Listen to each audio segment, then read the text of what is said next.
పరిశుద్ధ గ్రంథం ఛానల్ వీక్షిస్తున్న ప్రతి ఒక్కరిని దేవుని పేరిట వందనాలు తెలియజేసుకుంటున్నాం. ప్రేమ, సంతోషము, సమాధానం సదా మీకు తోడేంటి నడిపించునుగాక.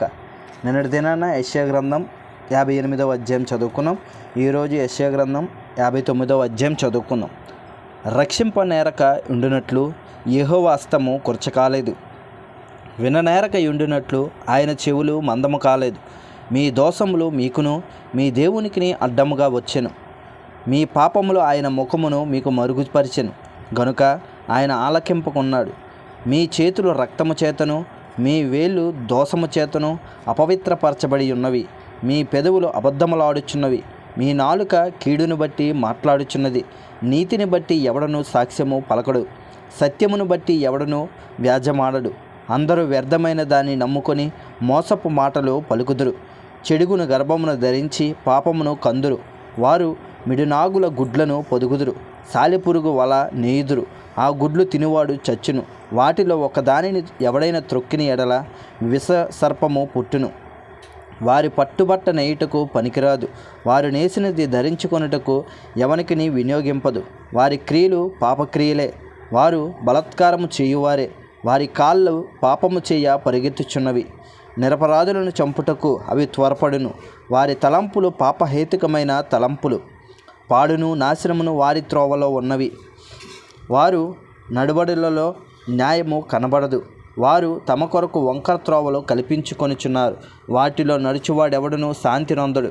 కావున న్యాయము మాకు దూరముగా ఉన్నది, నీతి మమ్మను కలుసుకొనటలేదు. వెలుగు కొరకు మేము కనిపెట్టుకొనుచున్నాము గాని చీకటియ ప్రాప్తించును. ప్రకాశము కొరకు ఎదురుచూచుచున్నాము గాని అంధకారములోనే నడుచుచున్నాము.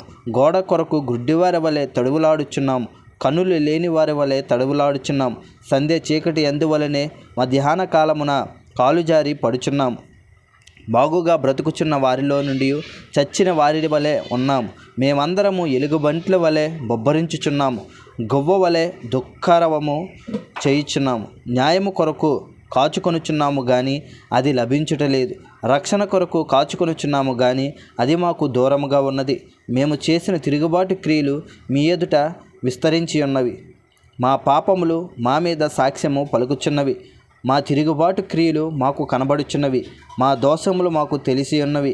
తిరుగుబాటు చేయుటయు, యెహోవాను విసర్జించుటయు, మా దేవుని వెంబడింపక వెనుకదీయుటయు, బాధకరమైన మాటలు, విధికి వ్యతిరేక్తమైన మాటలు వచించుటయు, హృదయమున యోచించుకొని అసత్యపు మాటలు పలుకుటయు అవియే మా వలన జరుగుచున్నవి.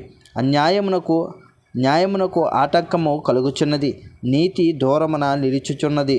సత్యము సంత వీధుల్లో పడి ఉన్నది. ధర్మము లోపల ప్రవేశింపనేరదు. సత్యము లేకపోయెను.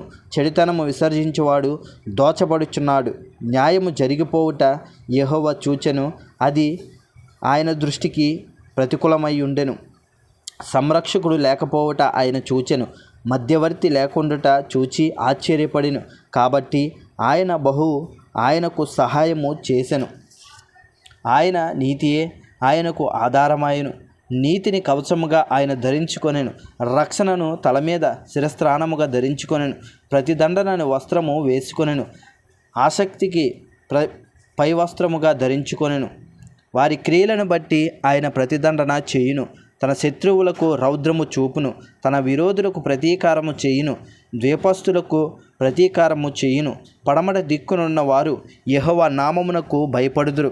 సూర్యోదయ దిక్కునున్న వారు ఆయన మహిమకు భయపడుదురు.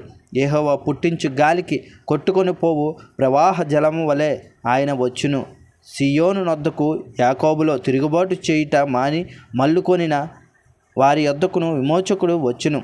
ఇదే యెహోవా వాక్కు. నేను వారితో చేయు నిబంధన ఇది. నీ మీదనున్న నా ఆత్మయు నేను నీ నోట ఉంచిన నా మాటలను నీ నోట నుండి, నీ పిల్లల నోట నుండి, నీ పిల్లల పిల్లల నోట నుండి ఈ కాలము మొదలుకొని ఎప్పుడునూ తొలగిపోవు అని యెహోవా సెలవిచ్చుచున్నాడు. ఇంతటితో యెషయా గ్రంథం 59వ అధ్యాయం పూర్తయింది. రేపటి దినాన యెషయా గ్రంథం 60వ అధ్యాయం చదువుకుందాం. ప్రేమ, సంతోషము, సమాధానం సదా మీకు తోడేంటి నడిపించునుగాక. ఆమేన్.